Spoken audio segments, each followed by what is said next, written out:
धीरजिन नेमिनाथ जिनराज सूरी नेमी चंद्रजिन आत्मदत्त दर्शाय गुणस्थान से है अतीत पर गुणस्थान में कहा गया मोह और योगों के द्वारा गुणस्थान यह रचा गया संख्या इनकी 14 जानो और असंख्य अनंत भी है इनसे जो जिय पार जाए वे अव्याबाद सुखी ही है घटे अशुद्धि बढ़े विशुद्धि गुणस्थान में वृद्धि है वीतरागता बढ़े कर्म की हानि यह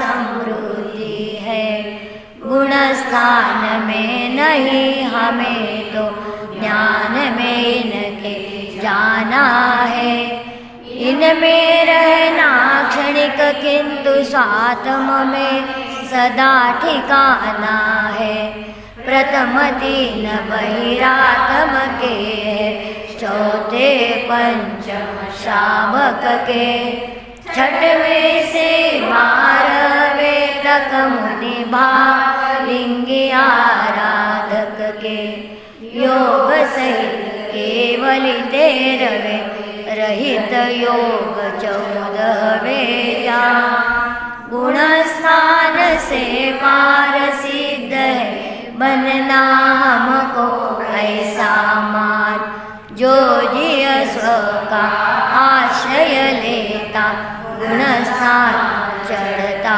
जाता कर्म स्वतः ही जड़ते जाते सुख प्रतिक्षण बढ़ता जाता अतः यही कर्तव्य हमारा निज स्वभाव का करे विचार कर्म जाएगा अपने रास्ते हम जाए भवसागर पार हम जाए भवसागर पार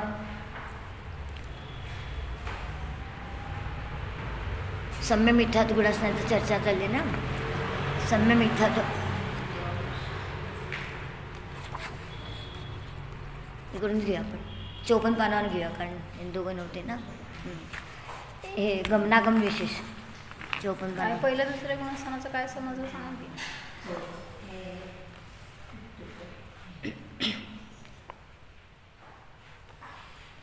इथं मिथ्यात्व गुणस्थानाचं चर्चा घेतलेली आहे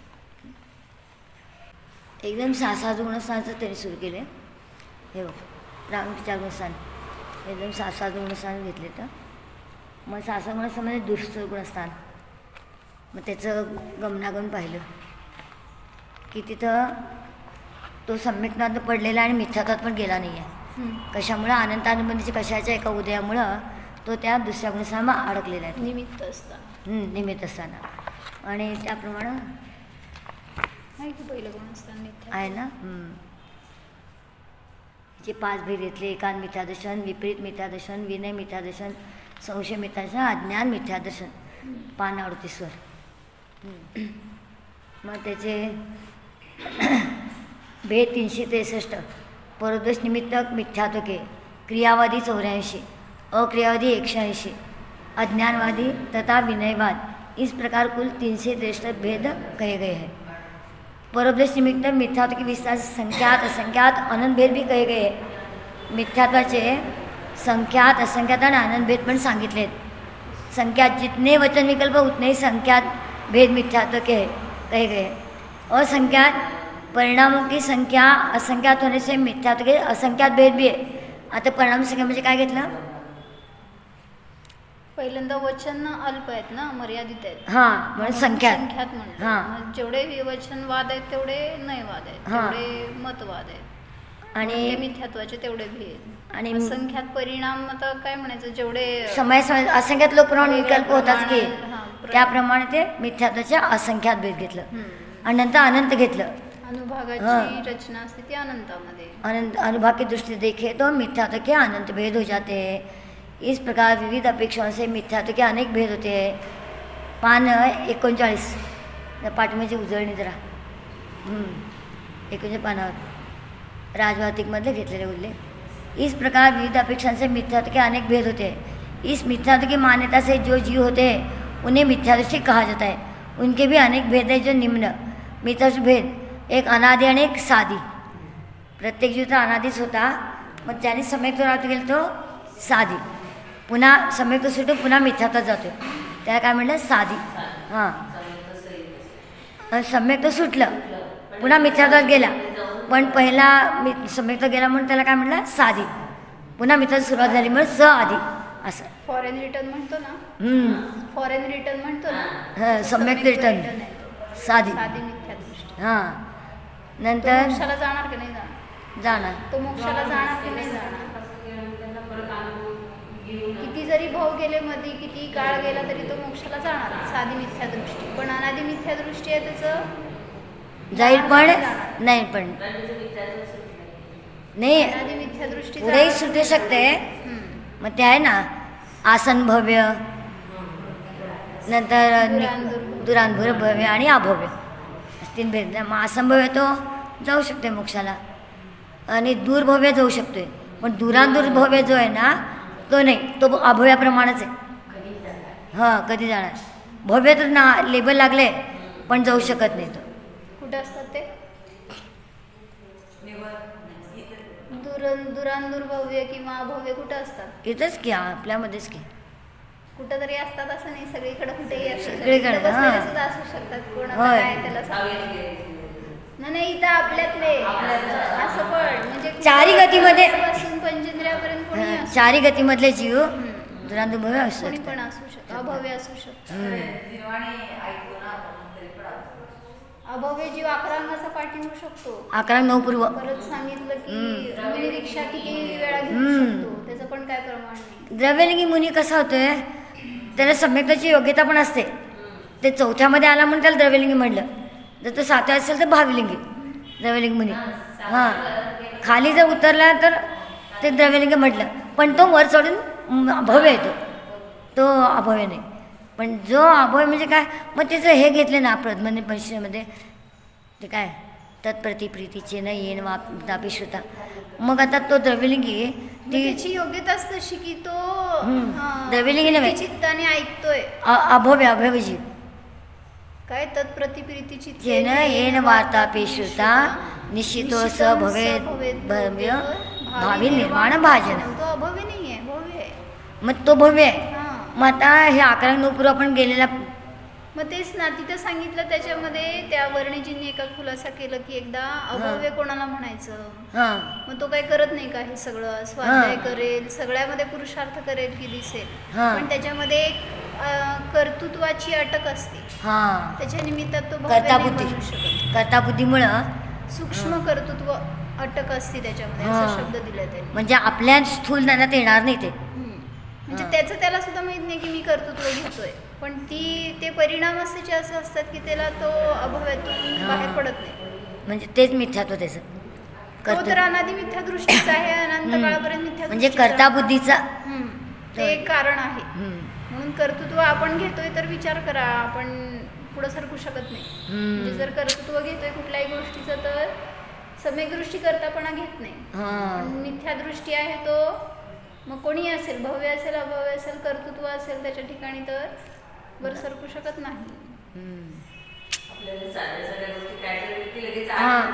होते आपण केलं, आपल्यामुळे झालं. हे कर्ताबुद्धी आपली जायला पाहिजे, मिथ्यात्वाचं पुष्टी करणारी आहे कर्ताबुद्धी. कोण कसं घेता कर्ताबुद्धी सांगा, कसं घेता सांगा कर्ताबुद्धी. असं वाटतं ना, तर हे चांगल्या गोष्टीबद्दल तर कर्तृत्व घेतील सगळेजण, पण ऍक्च्युली तुम्ही तिथं वाईट गोष्टीचं पण कर्तृत्व घेता हे कळत नाही. मग याच्यासाठी उदाहरण सांगितलं होतं, रोटली केली तुम्ही छान फुगली आणि लोकांनी म्हटलं तुम्हाला छान केलं बरं का, तुम्हाला काय वाटलं, मीच केले छान झालं ना, मी केलं छान झालं. आणि कोणी म्हटलं करपली कसली केली आहे, असं तर ऍक्च्युली तुम्हाला तिथं सुद्धा कर्तृत्व आहे म्हणून मी जर असं म्हटलं की कसली केली आहे ना तर तुम्हाला दुःख होते. म्हणजे ते पण आपल्या म्हणजे आपल्या काय केलेल्याला कोणी नाव ठेवलं की राग येतं की नाही. मग ते कर्ता बुद्धीचंच लक्षण. मग दोन्हीकडे कर्तृत्व घ्या तुम्हाला घ्यायचे तर. मीच केली आहे करपली तर काय झालं असं म्हणता काय कधी. म्हणजे तिथं म्हणजे आपल्यामध्ये कर्तृत्व घेतलं तर चुकलं. मिथ्यात्व कसं सूक्ष्म आपल्यामध्ये पडलेले असतात सगळे. मान कशाचे पण किती भेद येते. मान कशा आहे तो सुखामध्ये तर तिथं मान करतोयच तो, पण दुःखात पण मी दुःखी म्हणून जे करतो तो पण मान कशा आहे स्वतःला त्या प्रतिकूल उदयामध्ये तसा त्याप्रमाणे परिणाम होतात ना. तो पण एक कशा आहेच तो, म्हणजे की कशा तरी आपल्यामध्ये हे कशांचं आपल्या म्हणजे प्रकटीकरण होते. आपल्या लक्षात येत नाहीत काय काय गोष्टी, पण सहज चाललेले आहेत. मग इथं 2 घेतले. आता मिथ्याविषयी 2 भेद आहेत काय, स्वस्थान आणि सातिशय. आता आपण 7व्या गुणाचं बघितलं हे स्वस्थान सातिशय. मग मिथ्यात्वामध्ये कसं घेतलं तसंच की जो वर चढण्याचे सन्मुख झालेला आहे तो सातिशय. म्हणजे 4थ्या गुणाचा आपण जाणार आहे तो, म्हणजे पुढे जाणारा तो झालाय. अजून मिथ्यात्व गुणस्थानातच आहे. समजा काय प्रायोगलब्धी क्रॉस करतोय असा करणलब्धीत आलाय समजा, प्रायोगपर्यंत आला आणि करणलब्धी प्राप्त करण्याची योग्यता आहे. समजा करणलब्धीत पण आला अजून मिथ्या दृष्टीच आहे ना. मिथ्या दृष्टी. मग तो 4थ्यात जाईल 5व्यात जाईल किंवा 7व्यात जाईल. मग त्याला सातिशय कारण तो नियमाने वर चढणारच आहे. आणि जो अनादि मिथ्यादृष्टी स्वस्थानमध्येच आहे तिथून वर चढण्याचे सन्मुख पण नाही. स्वस्थान लक्षात आलं. आपण त्यावर हे केलं होतं ना चर्चा. तर 7व्या गुण सामायचं पण तसं म्हणलं ना, जे 7व्या गुणस्थान खाली येतात ते स्वस्थान सातिशय हे स्वस्थानवाले अप्रमत्त, आणि जे वर श्रेणी आरोहण करतात ना ते सातिशय अप्रमत्त गुणस्थानवाले मुनिराज. ते तसं इथं मिथ्यात्व पण 2 भेद घेतले, स्वस्थान आणि सातिशय. जे मिथ्यात्वातच राहतात ते स्वस्थान, आणि जे मिथ्यात्व ओलांडून म्हणजे आता ते प्रायोगिकवर आला मग तिथं इतका पुरुषार्थ उग्र केला त्यांनी की आपली स्वभावामध्ये एकाग्रता केली की तिथे सातिशय अप्रमत्ता ह्याच्यात सातिशय ह्याच्यामध्ये गेला. करणलब्धीच्या मध्ये प्रवेश करणारा अशी योग्यता झाली त्याची त्या आपल्या पुरुषार्थामुळं. म्हणून त्याला सातिशय मिथ्यादृष्टी म्हटलं. मिथ्यात्व आहे अजून वर्तमान मिथ्यात्व आहे ना म्हणून, पण तो वर जाणार नक्की. पण जो अतिशय बरोबर पण जो आहे तो स्वस्थान जो अजून मिथ्यात्वातच आहे, अजून मिथ्याचे लिमिट क्रॉस करतच नाही, तर पुरुषार्थ पण नाही त्याचा. त्याला काय म्हटलं स्वस्थान. पुढं अनादि अनंत. आता हे मिथ्यात्वाचे भेद. आता जे अभव्य आहे तो अनादि अनंत मिथ्यादृष्टी आहे. नंतर जो सम्यदर्शन होण्याची योग्यता आहे तो अनादि शांत. आणि मिथ्यात्व सोडलं सम्यक प्राप्त केलं पुन्हा मिथ्यात्व त्याला पुन्हा सम्यकात गेला त्याला काय म्हणायचं साधी शांत. मिथ्यात्वाची सुरुवात पण झाली आणि अंत पण झाला त्याला काय म्हणलं साधी शांत. 4थं 28 प्रकृति की सत्तावाला. आता हे करा खुलासा. आता 27 प्रकृति की सत्तावाला, 26 प्रकृति की सत्तावाला और 24 प्रकृति की सत्तावाला. आता ते दशमोहीच्या अपेक्षा आले हे सगळे. दशमोहीचे जे 3 तुकडे होतात ते तिथं काय झाले 28 प्रकृती. महा तो कोण घ्यायचा 28 प्रकृतीवाला साधी मिथ्यादृष्टी. तो जो जीव पूर्व में एक या अनेक बार मिथ्यात्व का अभाव करके सम्यक तो प्राप्त कर पुनः मिथ्यात्व में आ गए, तो जिसकी सत्ता में मोहनीय कर्म की 28, 27 अथवा 26 प्रकृति की सत्ता हो उसे साधी मिथ्यादृष्टी कहते. मग तिन्ही घेतले तिथे. इथं घे 28 प्रकृती. इथं खाली बसले तेच ना. हा कोण आहे 28 वाला इथं घेतले.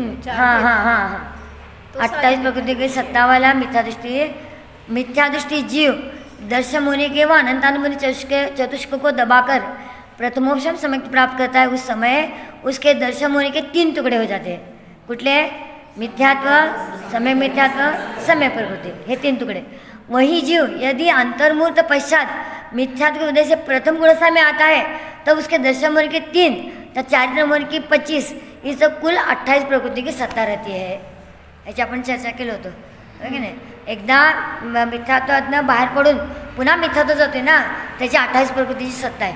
म्हणजे जो आल्या अंतर्मुहूर्तातच त्याच्याजवळ 28ची प्रकृतीची सत्ता असते. पहिल्यात आला पहिल्या गुणस्थानातून वर चढला 4थ्यात गेला समजा तिथून पहिल्यात आला ना आल्यावर त्या अंतर्मुहूर्त काळापर्यंत 28ची सत्ता असते. आणि नंतर उद्वेलना सुरू होते.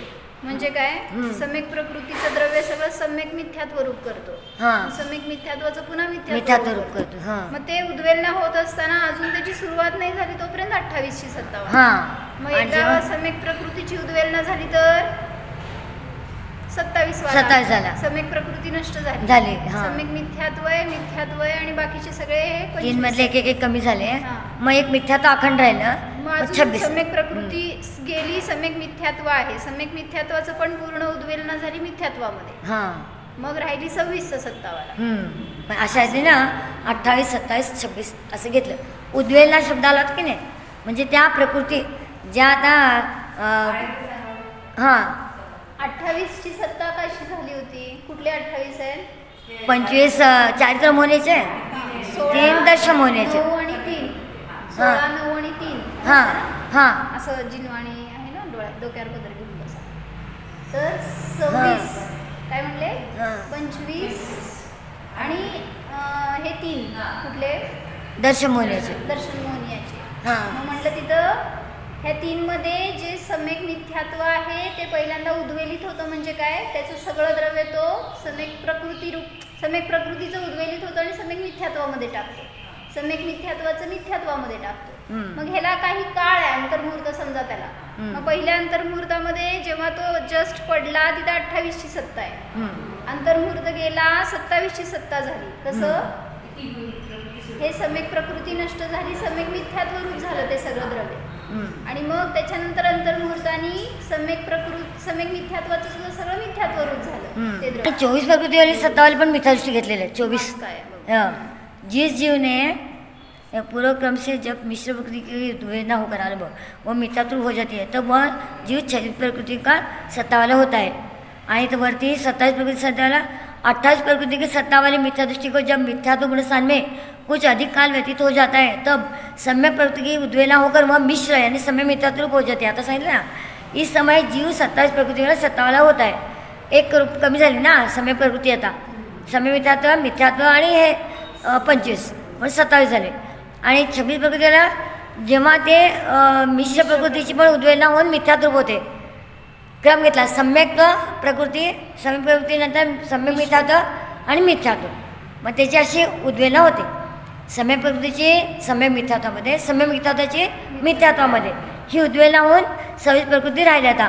आता 24 प्रकृती सत्तावाले पुढं 41 पानावरती केलेल्याची 24ची असते. अनंतानुबंधीची विसंयोजना. जी जीव ने अनंतानुबंधी कशा की विसंयोजना करके औपचारिक सम्यक तो प्राप्त किया था, यदि वह जीव अनंतानुबंध चतुष्क की संयोजना किए बिना मिथ्यात्व के उदय से प्रथम गुणस्थान में आता है तो उसके अनंतानुबंध के बिना 24 प्रकृति की सत्ता रहती है. मग अनंतामध्ये 4 गेले ना, 28 मधनं 4 गेले, मग काय झालं 24 सत्ता झाली. अनंतानुबंधी नाही आहे पण मिथ्यात्व गुणस्थानात कसा मिथ्यादृष्टी आहे ना हा जीव. सम्यक दृष्टीचीच अनंतानुबंधीची विसंयोजना होते. मग चतुर्थ गुणस्थानात गेला होता तर त्यांनी विसंयोजना केली आणि काही काळाने समजा तिथं उदयाला मिथ्यात्वाचा तो खाली उतरला पहिल्या गुणस्थानात. तर तिथं पण अंतर्मुहूर्तापर्यंतच लगेच त्याची उद्वेलना सुरू होती. परत मग पुन्हा अनंतानुबंधीचा उदय येतोय. परत पहिल्यांदा संयोजन होतं, विसंयोजना. मग संयोजन म्हणजे अनंतानुबंधी प्रत्येकानं संयोजन झाली विसंयोजनेने अवस्थेमध्ये 4थ्या गुणस्थानात. तिथून तो खाली उतरला मिथ्यात्वात आला. मग तिथं त्याच्याजवळ तेवढ्या काळपर्यंत नाही आणंतानुबंधी म्हणून 24 प्रकृती. मग परत संयोजना केली की पुन्हा 28शी सत्तावाला पुन्हा 28.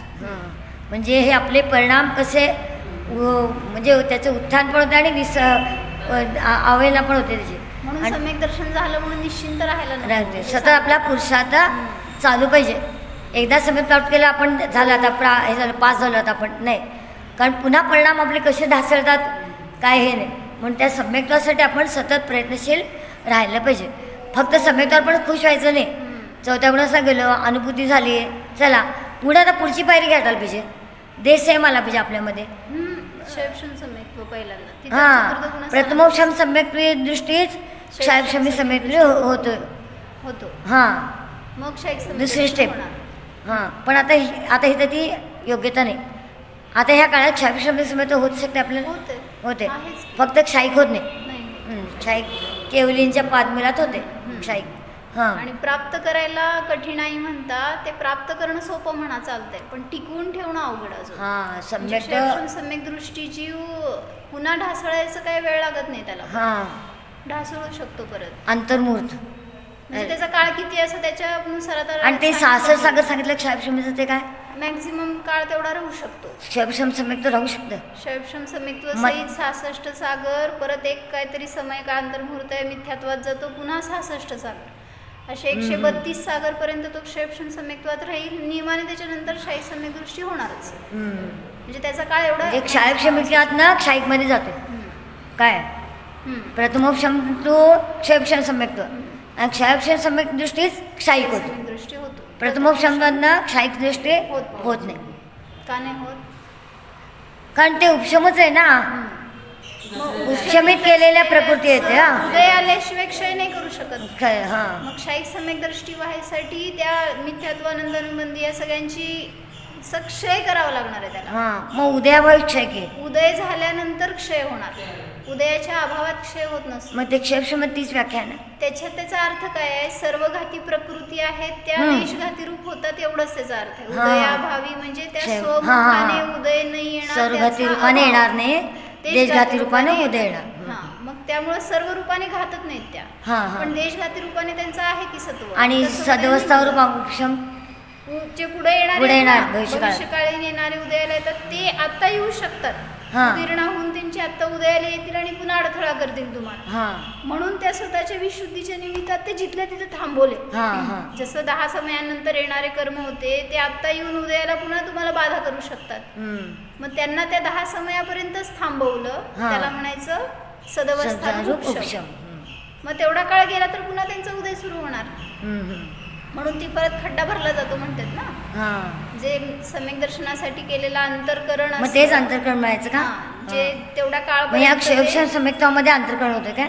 नाही, प्रथमोपशम सम्यक्त्वाला पण करणारच अंतरकरण करतो. आणि मग ते त्यावेळेस तेवढे कर्मांची ती जागा रिकामी केली. जे पुढे होणारे दर्शन मोहनीय किंवा मिथ्यात्व सगळे जे आहेत त्याचं उदय आता येणार नाही अशी त्यांनी रचना केली. आणि मग त्या समयात प्रवेश केला की तिथे सम्यक दर्शन प्राप्त करू शकतो. म्हणजे जीवाच्या विशेष परिणामाच्या विशुद्धीनुसार तशी ती योग्यता होते. कर्मांचं केलं असं पण नाहीये कार्य. कर्मांची कर्मांमध्ये योग्यतेने कार्य झालं, जीवाचं जीवाचे परिणाम निमित्त आणि ते नैमित्तिक कार्य कर्मांची ती अवस्था तशी झाली. समेसारमध्ये गाथा सांगितली ना, जीव परिणाम हेदुम कम्मत्तम पोग्गला परिणमंती पोग्गल कम्म निमित्तम तहेव जीवोवी परिणमदी. काय समजलं? जीव परिणाम हेतून कम्मत्तम पोग्गला परिणमंती. जीवाच्या परिणामांचा हेतू घेऊन कर्म पुद्गल रूपाने परिणमित होतात. पोग्गल कम्म निमित्तम तहेव जीवोवी परिणमदी. निमित्ताने जीवाचे परिणाम होतात. कोणी कोणाला केलं? नैमित्तिक संबंध. म्हणजे कर्माचं कार्य कर्मात झालंय, जीवाचं कार्य जीवात झालंय. म्हणून नवी कुवदी कम्म गुणे जीवो कम्मम तहेव जीव गुणे. कर्म जीव गुणामध्ये काय करत नाही, जीव कर्म गुणामध्ये काय करत नाही. अण्णोन्न निमित्तेन दु परिणामम जाण दोन्नंती. दोघं एकमेकांची फक्त निमित्त आहे, करता नाही.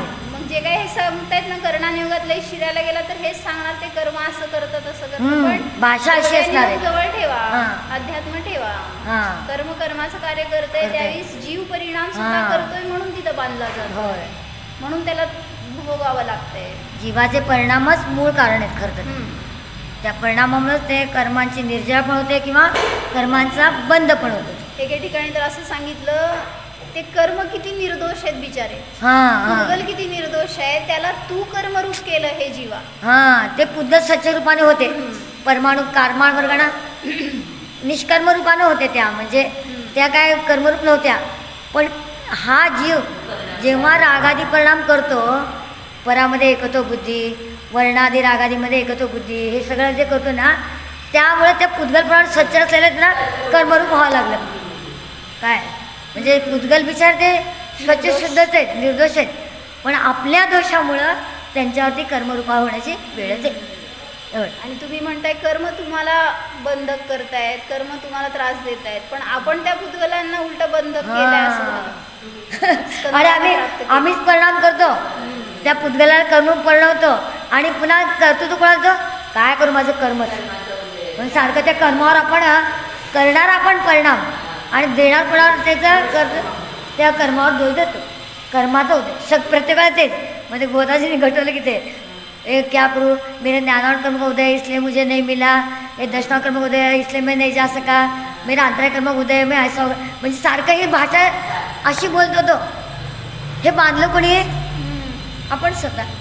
आपले सगळे अज्ञानमय भाव म्हणजे मूळ कोण आहे अज्ञानमय भाव. पुढं आणखी काय सांगे समस्याचे गाथा सांग. करता कर्म जीवम हे दुबुधे कम्मस्सदुपस्सी दुण परिणामम. जीवाच्या मध्ये होणारं परिणाम पाहून कर्मावर आरोप येतो आणि त्या कर्माने बांधलं असं म्हटलं जातं. पण कर्म बांधणारे नाही आहेत. जीव स्वतः बांधायला कारण आहे, जीव स्वतः मुक्तीला कारण आहे. म्हणजे तुम्हाला कोण मुक्त करणार नाही आहे आणि तुम्हाला कोणी बांधणार पण नाही. कोण बांधल्यावर संसारात तुम्हाला आमचे अज्ञान भाव. ते म्हटलं ना माताजी सांगतात काय, तो खांबाला धरून बसला मनुष्य आणि काय म्हटला मला खांब सोडत नाही म्हणा. खांब सोडत नाही. कोण कोणाला धरलंय मी म्हणा मी धरलंय ना त्या खांबाला तर म्हणतोय मला मी किती बंधनात आहे, किती अडकलोय, कोण तुम्हाला सोडवणार, मला स्वतःला सोडवावं लागणार आहे. म्हणून पुरुषार्थ असा करा की कशात अडकायचं नाही. आता आपल्याला जरी राहतोय तरी भरत चक्रवर्ती सारखं राहा. परवा उदाहरण सांगितल्यासारखं सांग. भरत चक्रवर्ती कसा राहतोय, भरतची घरमे बैरागी ज्याला ते भिन्न कमले ते तेलाची वाटी घेऊन गेलेला सगळ्यांना ते माहितीये का, काय माहितीये त्याचं वैराग्य माहिती राहू दे. तो म्हणतो की म्हणजे त्याला प्रश्न विचारला कोणी एवढं वैभव असताना तुम्ही भेदज्ञान कसं करता, तुम्हाला आत्मा कसा आठवतो. त्यावेळेस त्यांनी सांगितलं की तुझी जशी दृष्टी त्या तेलाकडे होती की ते पडू नये, ते पडलं तर माझ्या मानवर गर्दनवर तलवार, तसं माझी दृष्टी माझ्या परिणामावर तसं मी ठेवलंय की कुठं मला कर्म येऊन पकडून येतो. म्हणून मी स्वभाव स्ववैभवावर निज वैभवावर दृष्टी.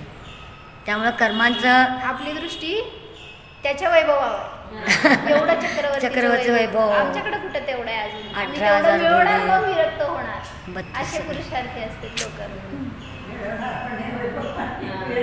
मिळणार पण नाही उलट ते तर आम्ही परवा घटवलं की आपण त्या भरत चक्रवर्तीपेक्षा जास्त परिग्रही आहोत. होय कारण आत कशा आहेत लोक कशा आहेत.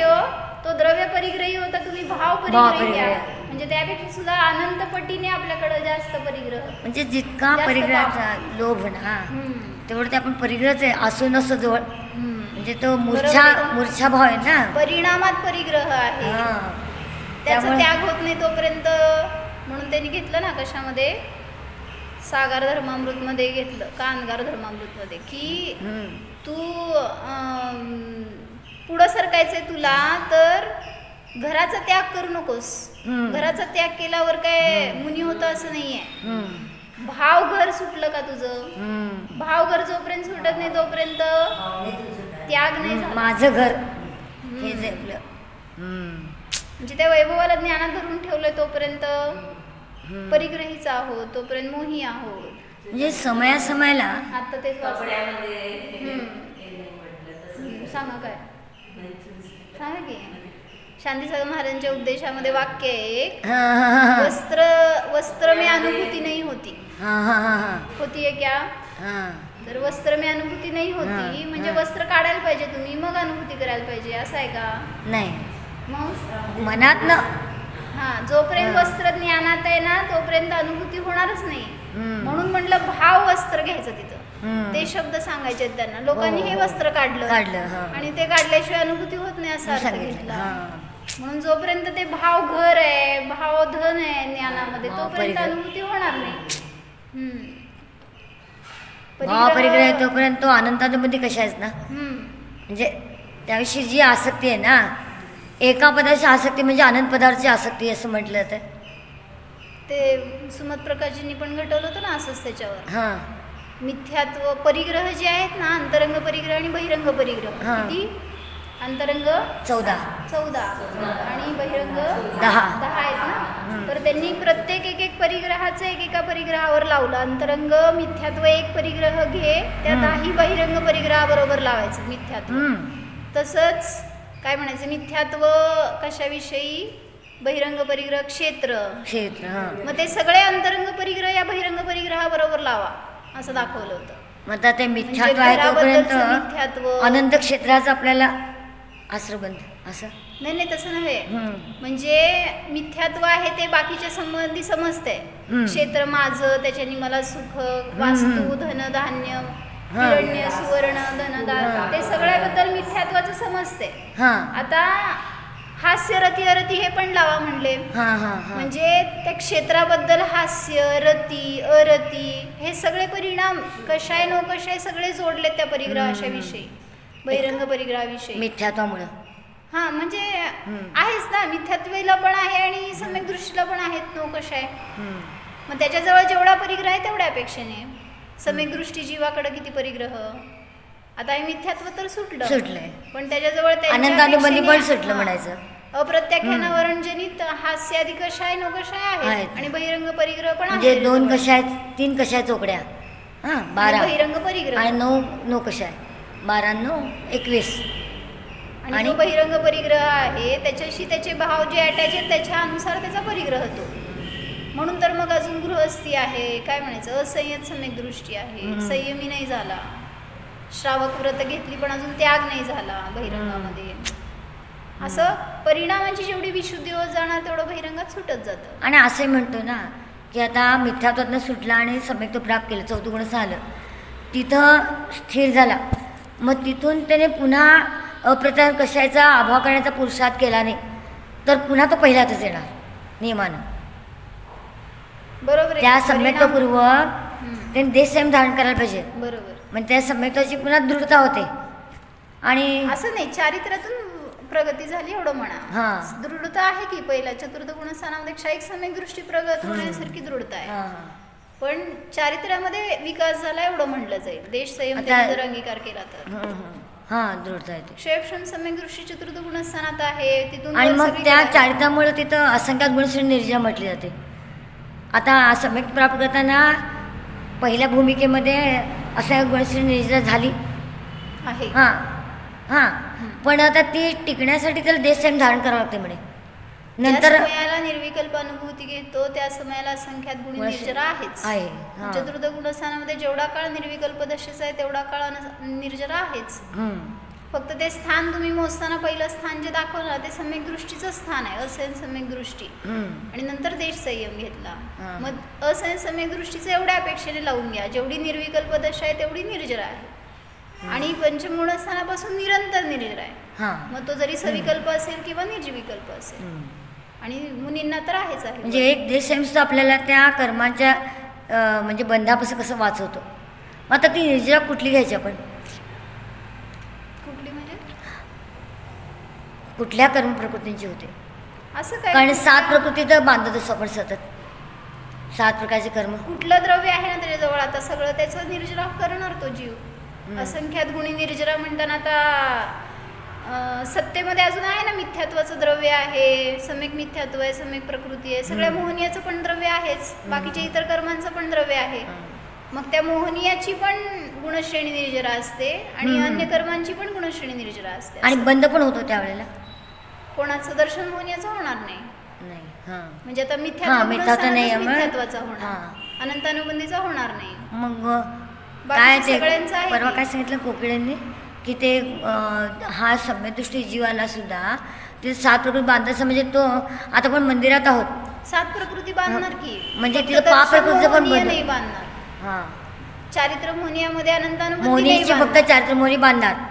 चारित्र मोहनीय पण अप्रत्याख्यान प्रत्याख्यान संज्वलन. बाकीचे सगळे तर सम्यक प्रकृती आणि सम्यक मिथ्यात्व तर बंद योग्य नाहीच आहेत. मिथ्यात्वच बंद योग्य प्रकृती आहे. ते फक्त सम्यक मिथ्यात्व एकच नाही ना, आणि सम्यक प्रकृती पण नाही, दोन्ही फक्त उदय योग्य प्रकृती आहेत. त्यामुळं त्यांचं तर बंद होणारच नाही. मग होणार ते अप्रत्याख्यानावरण जनित बाकीच्या मोहनीयांचा. मग ते ध्रुव बंदी आहे, ध्रुव उदयी आहेत. मग चतुर्थ गुणस्थानापासून निरंतर बंद पण आहे आणि उदय पण आहे त्यांचं, पण तो काय सम्यक्त्वामध्ये बाधक नाहीये कोणाला. त्याच्याने काय तुम्हाला सम्यक दर्शनामध्ये अडथळा येतो, नष्ट होतं असं नाही. ते फक्त दोष उत्पन्न आणि बांधणार पण तो अनुभव म्हणत आता शैल, अस्थि, दारू, लता. मग त्यातला पुढचा घ्यायचा भाग आपण. शैल अस्थीप्रमाणे बांधणार नाही तो. बंद जी बांधत चालले ना, मिथ्यात्वाच्या अभावामध्ये शैल अस्थीप्रमाणे बंद होणार नाही. म्हणजे तेवढा कठोर बंद होणार नाही. बांधेल तर मग ते दारू म्हणजे लाकडाप्रमाणे, लता म्हणजे वेलीप्रमाणे असं. म्हणजे त्यामध्ये ती तरतमता येते. अनुभाग कमी कमी करत बांधतो. आणखी काय चर्चेत मध्ये आले ना. हे बघा, हे ईश प्रकृती 53 आणि खाली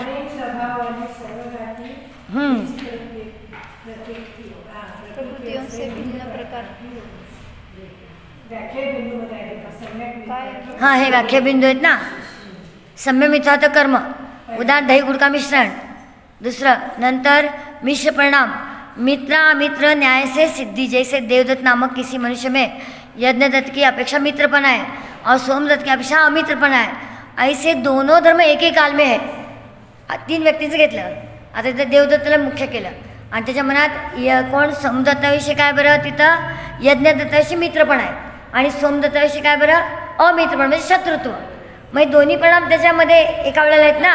तसं ते सम्य मिथ्यात्व दही आणि गुळाप्रमाणे एकत्र त्यांचे परिणाम तसे मिश्र आहेत असं त्याचं उदाहरण केलं. मग जात्यंतर प्रकृति परिणाम इधर है खुलासा कर. जाति अर्थात अपने ही समान स्वभाव वाली तथा अंतर अर्थात पृथक भिन्न. तात्पर्य है कि यह प्रकृति अपने ही समान स्वभाव वाली प्रकृतियों से भिन्न स्वभाव वाली है, इसलिए इसे जात्यंतर कहा गया. इसे जात्यंतर कहने के निम्न कारण है. जात्यंतरचं काय खुलासा करता येईल. मिक्स जात्यंतर म्हणजे एक जातीचं नाही, अन्य जाती पण. मग कुठली प्रकृती घ्यायची तर सम्यक्त्व आणि मिथ्यात्व मिश्र परिणाम आहे. म्हणून ती जात्यंतर म्हणजे सम्यक्त्व जाती पण त्याच्या प्रमाण नाही ती जात्यंतर. न सम्यक्त्व आहे ना मिथ्यात्व. असं स्वभाव असलेली अशी ती जात्यंतर. त्या स्वभावापासून भिन्न, सम्यक्त्व स्वभावापासून पण भिन्न आणि मिथ्यात्व स्वभावापासून पण भिन्न है. अपने ही समान स्वभाव सर्वघाती 20 प्रकृतींचे भिन्न प्रकार के होने से. तिथं ह्या प्रकृतीच्या सम्यक मिथ्यात्व प्रकृतीच्या उदयामध्ये सम्यक आणि मिथ्यात्व इन 2 विरुद्ध भावों के संयोग से उत्पन्न मिश्र भावरूप होने से. दोन्ही विरुद्ध प्रकृतीत पण त्यांचा मिश्रपणा संयोग झालेला तिथं. यह जात्यंतर सर्वघाती है क्योंकि इसके उदय में सम्यक दर्शन का एक म्हणजे मोहनीय घेतलं म्हणून सर्वघाती म्हणून घेतलं ना. मोहनीय कर्माची प्रकृती म्हणून सर्वघाती. आता त्यामध्ये सुद्धा एक सम्यक प्रकृती तेवढीच ती देशघाती आहे आणि मिथ्यात्व आणि सम्यक मिथ्यात्व सर्वघाती. क्योंकि इसके उदय में सम्यक दर्शन का एक देश अभाव रहता है किंतु उसी समय सम्यक के अंश का सद्भाव भी पाया जाता है. एक देश अभाव पण आहे आणि सद्भाव पण आहे. कसं हे घटवता येईल. 3 क्योंकि इसके उदय में सम्यक दर्शन का एक देश अभाव रहता है किंतु उसी समय सम्यक के अंश का सद्भाव भी पाया जाता है. सम्यकचा अंश आहे म्हणून सम्यक नाव पडलं पण त्याचा एक देश अभाव आहे म्हणून तिथं काय घेतलं मिथ्यात्व असं नाव का पडलं ह्याच्यासाठी सांगतायत ना. मग सम्यक दर्शनाचा घात पण झालाय आणि सद्भाव पण आहे अशी दशा आहे. म्हणजे काय म्हणायचं, चतुर्थ गुणस्थानातून च्युत झालाय त्यामुळं सम्यक दर्शन पण राहिलेलं नाहीये. म्हणजे सम्यकचा संपूर्ण अभाव झाला नाही, एक देश अभाव झाला. मिथ्यात्वाचा उदय आला नाही अजून, नाही आला, त्यामुळे अजून मिथ्यादृष्टी झाला नाही. सम्यक दृष्टी आहे, आंशिक सद्भाव आहे. पुढं आणि सम्यक्त्वाचा सद्भाव आहे आणि मिथ्यात्वाचा उदय नाही आला त्या अपेक्षेने सम्यक्त्वाचा अभाव पण नाही झाला अजून. मिथ्यात्वाचा उदय आला तर पहिल्या गुणस्थानालाच जाणार. मग मिथ्यात्व नाव का आलं पुढं सम्यक मिथ्यात्व मध्ये. तेच ना, मिश्र दशा आहे ना तशी ती. न सम्यक दर्शन राहिले ना मिथ्या दर्शन आहे असं. मग मिश्र दशा असल्यामुळे त्याचे परिणाम तसे गुड दुधासारखं मिक्स स्वाद तसा. पुढे ते आले की तिथं उदय पण नाही बंद पण नाही मिळाले. कारण ती प्रकृती बंद योग्य नाही आहे ना. तिसऱ्या गुणस्थामध्ये कर्माचं उदय पण नाही आणि बंद पण नाही म्हणून घेतले.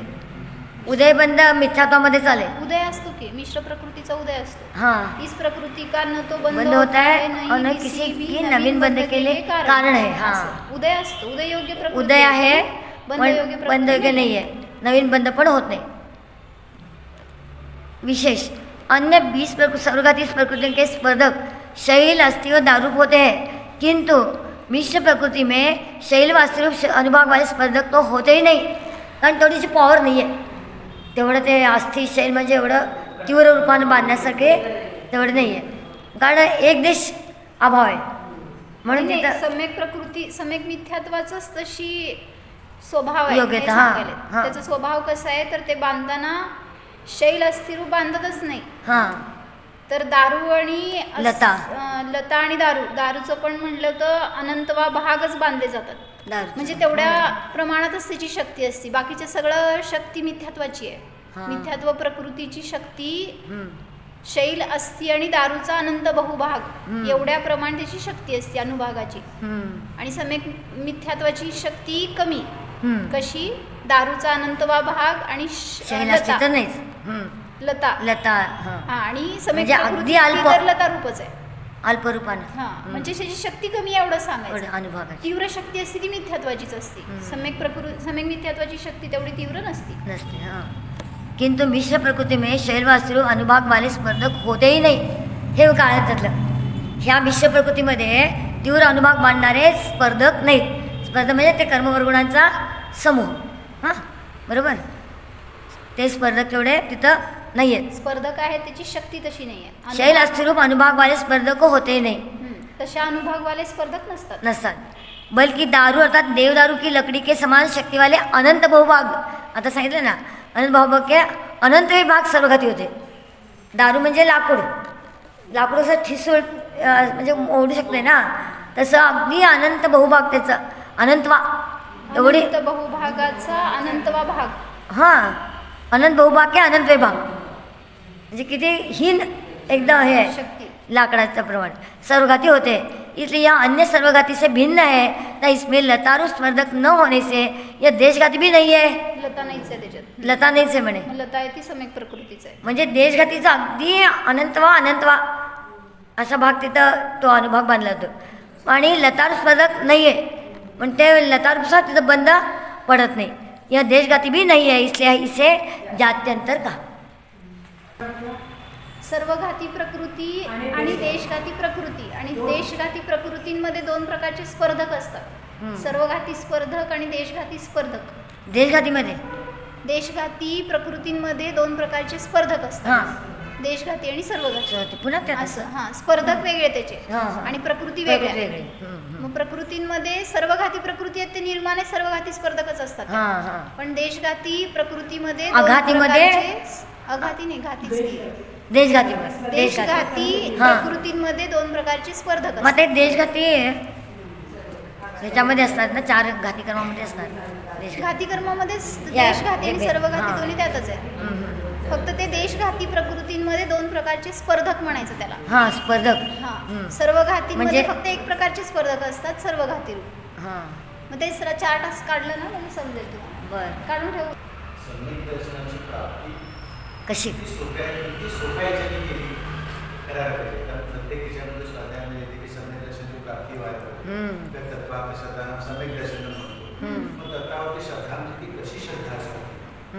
श्रद्धा कशी ठेवली पाहिजे की 7 वेळेस 7 पदार्थ या असं हे केलं की समज प्राप्ती होते. तर प्रॅक्टिकल आम्हाला काय करायला पाहिजे की समय दर्शनाची प्राप्ती लवकर होण्यासाठी आणि हे संसारामध्ये आम्ही राहून व्यवहार करून समय दर्शन प्राप्ती होऊ शकते काय त्याच्याबद्दल असं म्हणजे मार्ग छान जिज्ञासा आम्हांकडे आणखी त्यांना येऊन गेले तरी पंढरपूरला उपदेश मिळाला लगेच समय दर्शन होते. सगळ्यात मोठी कला आहे ती.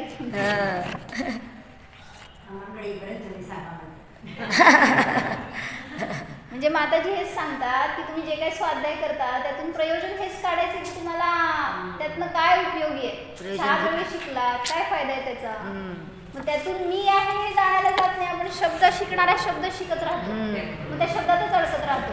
आणि मग ते म्हटलं की ओझं वाढत जातं शब्दाचं. नुसतं द्रव्यश्रुताचा भाव काय अर्थ नाही आहे. द्रव्यश्रुतातून भाव कळाला तरच अर्थ ग्रहण झाला. म्हणून तुम्ही इवन दर्शन करता तरी सुद्धा त्या दर्शनातून सुद्धा आत्मानुभव घ्यायला सांगितलं पहिल्यांदा. म्हणजे माताजींकडे एक जण डॉक्टर आले होते आणि त्या डॉक्टरांना सांगत होते. म्हणजे डॉक्टर माताजींना सांगत होते आणि माताजी डॉक्टरांना सांगत होते. म्हणजे आम्हांनी सांगितलं दर्शन करतो त्यावेळेस असं का करतो, हीच का करता असं. हे भगवान तुमच्यात जसे गुण आहेत तसे माझ्यात आहेत. मग तुमच्या समान मी आहे हे अनुभव करायसाठी तर ही कोणी पण असू दे, अज्ञानी, छोटा मुलगा किंवा अजय, सगळे असंच करतायत. का करतायत? मग त्यामागं पण हेच तथ्य आहे. तुम्ही जे काय वाचताय, शिकताय, बघताय, सगळ्यातून आत जावा. मग त्यात मी आहे याची भावभासना करा. मग त्यालाच भेद विज्ञान म्हणलंय. आपण याला बघतोय ना आणि सगळं म्हणलं ना चक्षु इंद्रियाकडच्याच विषयात अडकलोय आणि त्यामुळे आत्मा दिसत नाही आणि मग समजत नाही कसा पकडायचा, मला येत नाही. सगळ्या इंद्रियातून शोधायला जातोय म्हणून आत्मा दिसत नाही. फील आहे, ती फील आहे, अनुभूती म्हणजे. मग ती फिलिंग्स कशाने दाखवणार? आणि म्हणजे आचार्यांचे तर इतकं ग्रेटनेस म्हणायचं की त्यांना अशक्य गोष्ट त्यांनी सगळी शास्त्रातून सांगितली.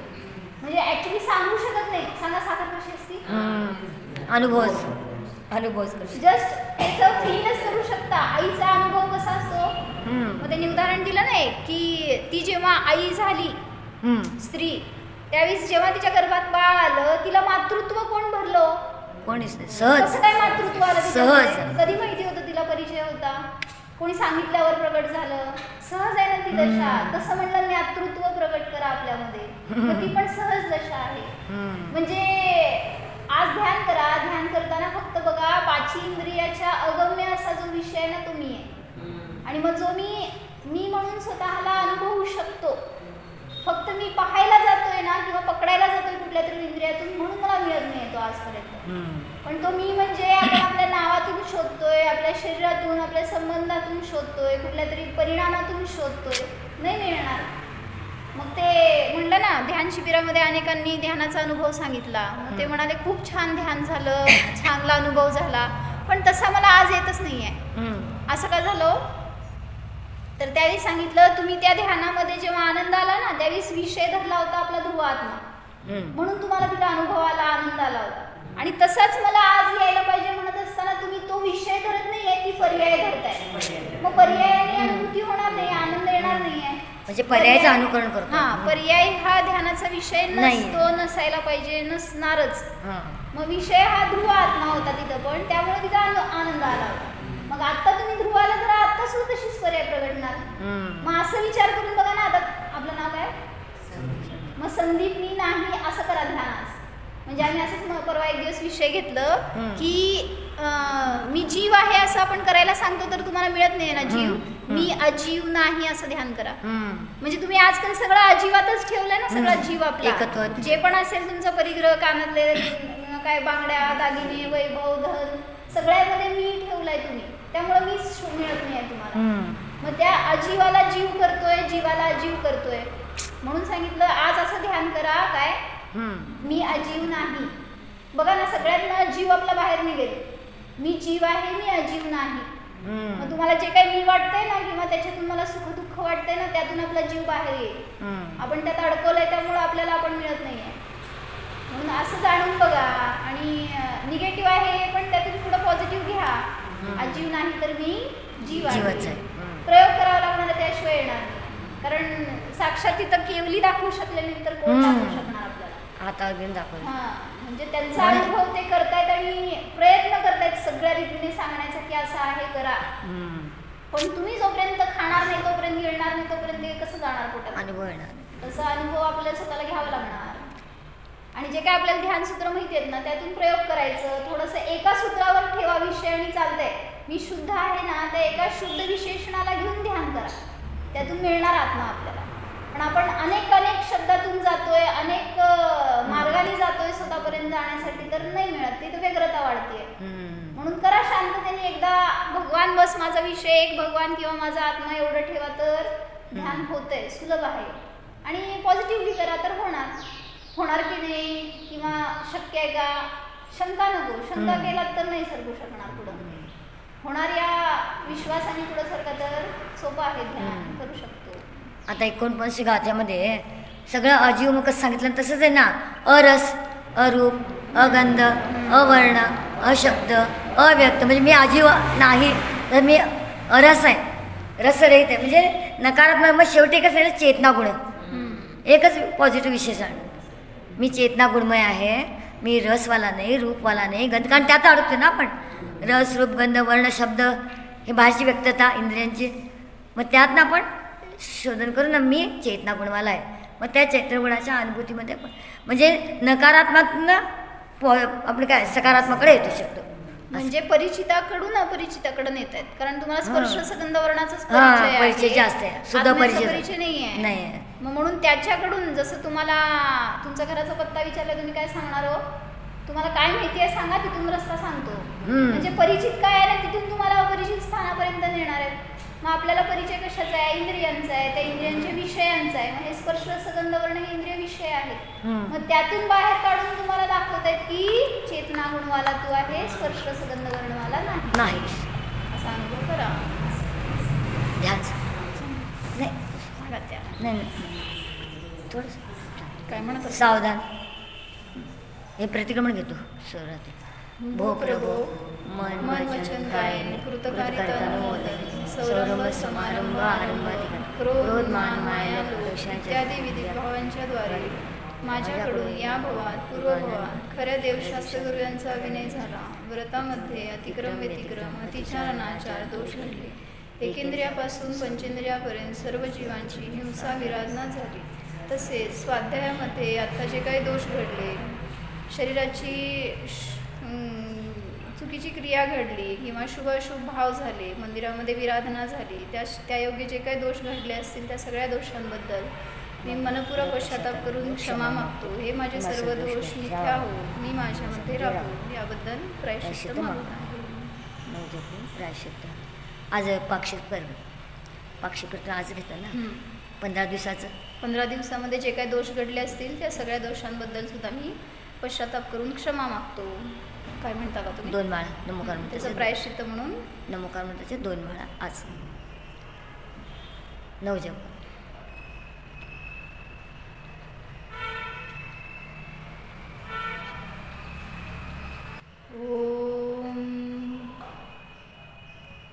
डाव्या हातावर उजवा हात ठेवा, डोळे अलगद बंद करा, ताठ बसा,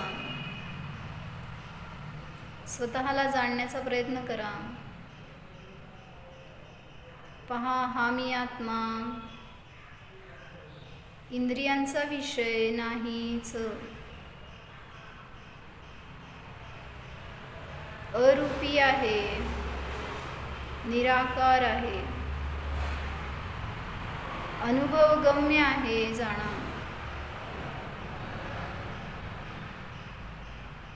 जो जाणतोय तो मी आहे.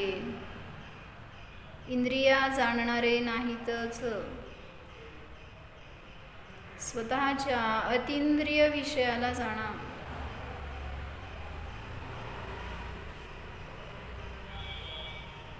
हा मी जीव अशरीरी आहे, निष्कर्म स्वरूप आहे.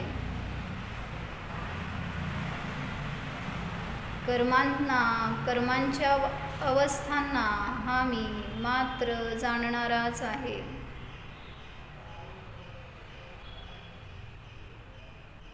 कर्मांपासून अस्पर्शी ध्रुव जाणा, निर्मल स्वभाव जाणा.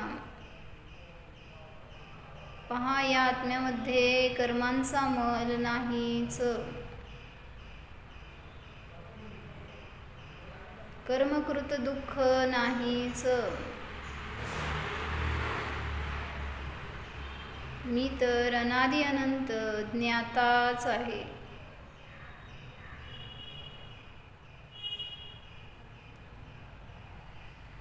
केवल ज्ञान स्वरूपोऽहम्, घाती अघाती कर्मरहितोऽहम्,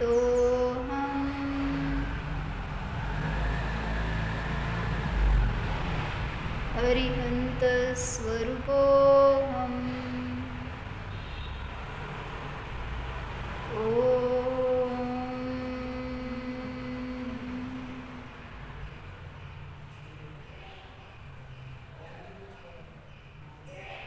विसर्जन.